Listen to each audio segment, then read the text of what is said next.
السلام علیکم ورحمۃ اللہ وبرکاتہ۔ جی، قرآن مجید کی یہ دو آیات ہیں۔ پہلی آیت جو آپ نے بھیجی سورہ توبہ آیت نمبر 113۔ اللہ رب العالمین نے ارشاد فرمایا، اعوذ باللہ من الشیطان الرجیم،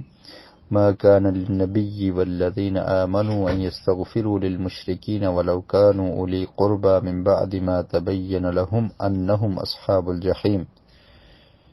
کہ پیغمبر کو اور دوسرے مسلمانوں کو جائز نہیں کہ مشرکین کے لیے مغفرت کی دعا مانگیں اگرچہ وہ رشتہ دار ہی ہوں، اس امر کے ظاہر ہو جانے کے بعد کہ یہ لوگ دوزخی ہیں۔ اور اس کا شان نزول بھی صحیح البخاری کے حوالے سے کہ نبی کریم صلی اللہ علیہ وسلم اپنے چچا ابو طالب کے پاس گئے جب ان کی موت کا وقت قریب تھا، تو انہیں جا کر کلمہ توحید کی دعوت دی کہ کلمہ پڑھ لو، لیکن ابو طالب نے کلمہ نہ پڑھا تو یہ آیت نازل ہوئی، اور نبی کریم صلی اللہ علیہ وسلم نے یہ فرمایا تھا کہ میں چچا آپ کے لیے استغفار کرتا رہوں گا جب تک مجھے منع نہ کیا گیا، تو اللہ رب العالمین نے منع کر دیا۔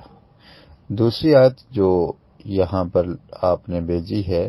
وہ آیت بھی سورہ توبہ کی آیت نمبر 84 ہے، اور یہ منافق عبداللہ بن ابی کے بارے میں ہے۔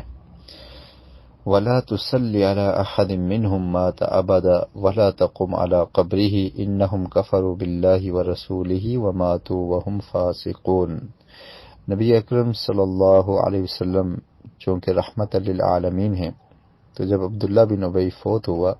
تو اس کے بیٹے نے اللہ کے رسول سے کہا کہ آپ اس کا نماز جنازہ ادا کرتے۔ تو آقا علیہ الصلوۃ والسلام نماز جنازہ کے لیے گئے تو اللہ رب العالمین نے منع کر دیا کہ آپ اس کی نماز جنازہ نہ ادا کریں، اور ان میں سے کوئی بھی مر جائے جو منافق ہو تو اس کی نماز ہرگز نہ پڑھیں، یعنی نماز جنازہ اس کی ادا نہ کریں اور نہ ہی اس کی قبر پر کھڑے ہوں۔ یہ اللہ اور اس کے رسول کے منکر ہیں اور مرتے دم تک بدکار اور بے اطاعت رہے ہیں۔ تو اس سے یہ پتہ چلتا ہے ان دونوں آیات سے کہ جو مشرک ہو اور جو منافق ہو اس کا نماز جنازہ نہیں ادا کرنا چاہیے۔ نبی کریم صلی اللہ علیہ وسلم پر چونکہ وحی کا نزول ہوتا تھا، اللہ رب العالمین بتا دیتے تھے کہ فلاں پکا منافق ہے، اور اسی طرح یہ بھی پتہ چل جاتا تھا کہ فلاں پکا مشرک ہے، اس کو ہدایت نہیں ملنے والی، اور وہ اسی طرح شرک پر فوت ہوتا تھا۔ تو جیسے کہ آیت کے الفاظ ہیں من بعد ما تبین لهم انہم اصحاب الجحیم، کہ جب آپ کے لیے یہ واضح ہو گیا، ظاہر ہو گیا کہ یہ لوگ دوزخی ہیں، تو اب آپ اور مومن کے لیے استغفار نہیں کر سکتے۔ تو اگر ایسا کوئی معاملہ ہے کہ جو بندہ پکا کافر اور پکا مشرک ہے، جس نے کلمہ طیبہ کو پڑھا ہی نہیں ہے، تو اس کے بارے میں تو صاف ظاہر ہے کہ نہ اس کے لیے دعا کی جائے گی مرنے کے بعد، دنیا میں جیتے ہوئے اس کے لیے دعا کی جا سکتی ہے کہ اللہ تعالیٰ اس کو ہدایت دے دے، جیسے نبی کریم صلی اللہ علیہ وسلم دعا کیا کرتے تھے۔ آپ نے ابو جہل کے لیے بھی دعا کی کہ اللہ تعالیٰ اسلام کو ابو جہل کے ذریعے عزت دے دے، مطلب کیا ہے، اس کو ہدایت دے دے۔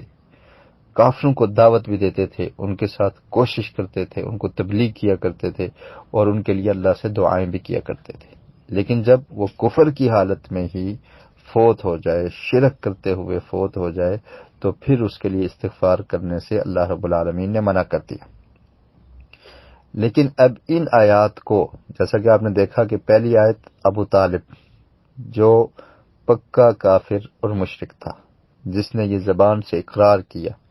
اور اپنی موت سے قبل بھی یہ کہا کہ میں عبد المطلب کی ملت پر فوت ہوتا ہوں، یعنی کفر پر فوت ہوتا ہوں، تو اس کے لیے استغفار کرنے سے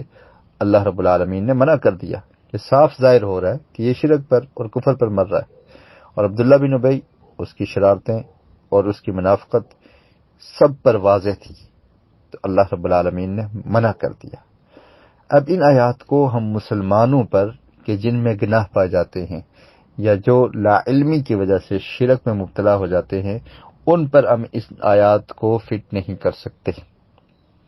اس کی وجہ کیا ہے کہ یہ لوگ کلمے کے منکر نہیں ہیں، یہ اس بات کا اقرار کرتے ہیں لا الہ الا اللہ محمد الرسول اللہ، کہ اللہ کے علاوہ کوئی الہ اور کوئی معبود نہیں، محمد صلی اللہ علیہ وسلم اللہ کے رسول اور پیغمبر ہیں۔ اب ایک بندے نے کلمے کا اقرار کر لیا، آپ کے سامنے اس نے کلمہ پڑھا اور پڑھتا ہے، مسلمان ہے، تو آپ کیسے اس کو کافر اور مشرک کہہ سکتے ہیں؟ کیا آپ نے اس کے دل کو پھاڑ کر دیکھا ہے؟ اس میں وہ حدیث بھی آپ نے سامنے رکھنی ہے کہ نبی اکرم صلی اللہ علیہ وسلم نے جب ایک صحابی کو کہا تھا جس نے کافروں سے جنگ کرتے ہوئے ایک کافر پر جب تلوار رکھی تو اس نے زبان سے کہا کہ لا الہ الا اللہ، میں اللہ کی عبادت کا اقرار کرتا ہوں، تو اس صحابی نے پھر بھی اس کی گردن کو مار دیا، اور اللہ کے رسول صلی اللہ علیہ وسلم کے پاس جب وہ آئے تو آ کر پورا ماجرا سنایا، تو وہ کہنے لگے کہ اللہ کے رسول، اس نے تو موت کے ڈر سے کلمہ پڑھا تھا، وہ تو دل سے نہیں پڑھ رہا تھا۔ تو اللہ کے رسول نے کیا فرمایا؟ اشققت قلبہ، کیا تم نے اس کے دل کو پھاڑ کر دیکھا تھا؟ تو کیا آپ یہ سمجھتے ہیں، یقین ہو گیا آپ کو، آپ پر وحی نازل ہوئی؟ نعوذ باللہ۔ یا آپ کو یہ یقین کیسے ہو گیا کہ یہ بندہ جو فوت ہو رہا ہے یہ کفر اور شرک پر ہی فوت ہو رہا ہے، اس کے کلمے کا آپ اعتبار ہی نہیں کرتے؟ کس وجہ سے نہیں کرتے؟ اور پھر اگر کلمے کے باوجود کبھی اس سے شرک جیسا گناہ ہوا ہے تو اگر لا علمی کی وجہ سے ہوا ہے تو اس کو دائرہ اسلام سے خارج نہیں کیا جا سکتا، کیونکہ وہ جاہل ہے۔ اور اس طرح کی احادیث موجود ہیں کہ نبی کریم صلی اللہ علیہ وسلم جب صحابہ کرام کے ساتھ ایک جگہ سے گزرے تو صحابہ کرام نے یہ کہہ دیا کہ اللہ کے رسول، ہمارے لیے بھی ایک درخت ہونا چاہیے، جیسے مشرکین اس درخت کے ساتھ اپنی تلواریں لگاتے ہیں برکت کے لیے، تو ہمارے لیے بھی کوئی ایسا درخت مقرر کر دیں۔ تو اللہ کے رسول صلی اللہ علیہ وسلم نے ارشاد فرمایا کہ تم ایسے ہی کہہ رہے ہو جیسے موسیٰ علیہ السلام کی قوم نے کہا تھا کہ ان کے الہ ہیں تو ہمارے لیے بھی کوئی الہ بنا دیا جائے۔ تو اللہ کے رسول نے سمجھا دیا۔ مطلب کیا ہے کہ اگر غلطی کی وجہ سے کوئی کرتا ہے اور اس کا دل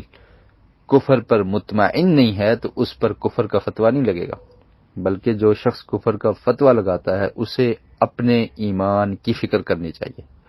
نبی اکرم صلی اللہ علیہ وسلم نے ارشاد فرمایا کہ جو شخص کسی کو کافر کہتا ہے اور اگر وہ کفر پر نہیں ہے تو وہ بات اس کی طرف لوٹ آتی ہے، اور تکفیر کرنا، کسی کو کافر کہہ دینا، اس کو دائرہ اسلام سے خارج سمجھنا، یہ بہت بڑا گناہ ہے۔ اور یہ عام آدمی کا کام نہیں ہے، جس کو نماز پڑھنی نہیں آتی، جو قرآن کی عربی کو سمجھ نہیں سکتا، پڑھ نہیں سکتا، جس کو احادیث کے ذخیرے کا علم نہیں ہے، وہ لوگوں پر کفر کے فتوے لگاتا پھرے۔ یہ تو تحقیق کے بعد علماء اور بڑے بڑے مفتیان کا کام ہے، اور وہ بھی ایسے فتویٰ نہیں لگاتے، وہ پہلے اس بندے کی کنڈیشن دیکھتے ہیں، اس کے پاس نالج کتنا ہے، اس پہ اتمام حجت کی جاتی ہے، اس کے سامنے اسلام پیش کیا جاتا ہے، توحید اس کو سمجھائی جاتی ہے، سکھائی جاتی ہے۔ سب کچھ ہونے کے باوجود اگر پھر بھی وہ ظاہر انکار کر دے کہ میں نہیں مانتا، تو پھر اس پر کفر کا فتویٰ لگتا ہے۔ یہ کوئی آسان کھیل نہیں ہے کہ جو گلی محلے میں بیٹھا ہو اور وہ کفر کے فتوے بانٹتا پھرے۔ اسلام کو سمجھنے کی ضرورت ہے، اور یہ آیات ایک منافق کے بارے میں اور ایک ابو طالب مشرک اور کفر پر فوت ہونے کے بارے میں ہے، جس کو آپ کلمہ گو مسلمانوں پر فٹ کرنے کی کوشش کر رہے ہیں۔ ایسا کرنا قطعاً درست نہیں ہے۔ قرآن مجید کی ہی ایک آیت آپ کے سامنے رکھتا ہوں، سورہ النحل، سورۃ نمبر 16، آیت نمبر 106 ہے۔ اللہ رب العالمین نے ارشاد فرمایا، من کفر باللہ من بعد ایمانہ الا من اکرہ وقلبہ مطمئن بالایمان ولکن من شرح بالکفر صدرا فعلیہم غضب من اللہ ولہم عذاب عظیم، کہ جو شخص اللہ کے ساتھ کفر کرے اپنے ایمان کے بعد، اللہ کے ساتھ کفر کرے اپنے ایمان کے بعد، سوائے اس کے جسے مجبور کیا جائے اور اس کا دل ایمان پر مطمئن ہو، تو اس پر کوئی حرج نہیں ہے۔ یعنی ایک آدمی اس سے کفر یا کلمہ کہلوایا جا رہا ہے لیکن وہ زبان سے ڈرتے ہوئے کہہ دیتا ہے، مجبوری کی وجہ سے کہتا ہے، دل اس کا مطمئن ہے، تو اس کو بھی کافر نہیں کہا جائے گا۔ لیکن کفر